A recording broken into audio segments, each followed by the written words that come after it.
Baik deh jeung Mamang Jeki, ayeuna urang belajar bahasa Sunda.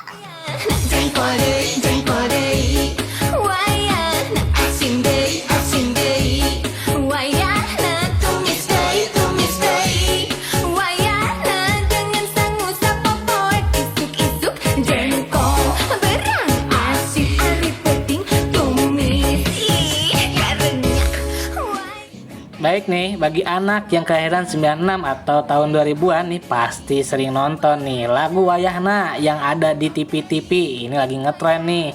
Lagu Wayahna menceritakan lagu apa ya? Lagu yang menceritakan tentang makanan sehari-hari yang dimakan oleh orang Sunda.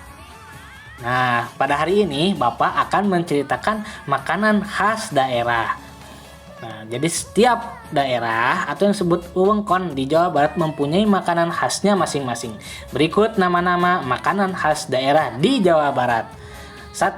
Wewengkon Bandung, peyem Bandung, oncom Bandung, tahu cibuntu, wajit cililin, borondong Majalaya, pais lauk, pepes ikan Majalaya, opak dan kolontong linggar. Soto Bandung, bandrek, colenak, dicocol, enak. Sate kelinci Lembang, tahu susu Lembang, sawo Walanda, cipatat, cikalong wetan, kupat tahu pada larang. Tah eta teh wewengkon Bandung atau makanan khas daerah Bandung. Nah, Wayahna. Nah, tadi kan ada yang makanan khas daerah ya. Sebenarnya banyak, ada wewengkon Bekasi, wewengkon Bogor, wewengkon Ciamis, wewengkon Cianjur dan lain-lain. Ada di halaman 22 di buku bahasa Sunda kalian. Nah, yang kedua ada lauk pauk. Berdasarkan bahan yang dipakai, lauk pauk khas Sunda dibagi kembali ke dalam 4 jenis.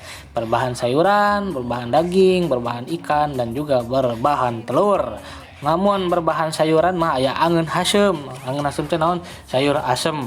Angeun poloy, ada angeun poloy, ada angeun kacang, tahu, tempe, kecap, semur, jengkol, ulu ketek, kutek, leunca, tauco, pencok, karedok, ase, sayur cabe, acar.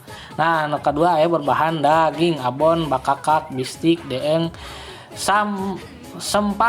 empal, kere, gepuk, dan lain sebagainya. Adapun yang makanannya khas kue yang dari terigu nih, donat, kue semprit, bolu, dadar, gulung, roti, rus, brownies, tepung beras, ali agrem, bibika, cuhcur, nagasari, papais, jojongkon. Ini kayak ngirim-ngirim salam ya. Ada singkong, combro, misro, katimus, putri noong, gegetuk. Ada juga minuman, istilah minuman dalam bahasa Sunda diantaranya bajigur, minuman yang terbuat dari air santan, gula aren, dan juga daun pandan. Yang kedua ada bandrek, minuman yang terbuat dari gula aren, jahe, lada hitam, dan cabai. Dan banyak sekali minuman-minuman yang berasal dari daerah Jawa Barat. Nah, lalu ada istilah-istilah dalam cara memasak. Ada muboy, memasak dengan cara ditimbun dalam abu panas. Ada meulem, memasak dengan cara didekatkan dengan api atau dipanggang menggunakan api. Ada manggang, memasak dengan cara dipanggang di atas bara api, dan lain sebagainya. Mungkin cukup sekian pertemuan hari ini nih. Kalian baca-baca aja ya di halaman 22 sampai halaman 24. Kalian baca aja ya. Sampai berjumpa lagi di pertemuan berikutnya. Wassalamualaikum warahmatullahi wabarakatuh.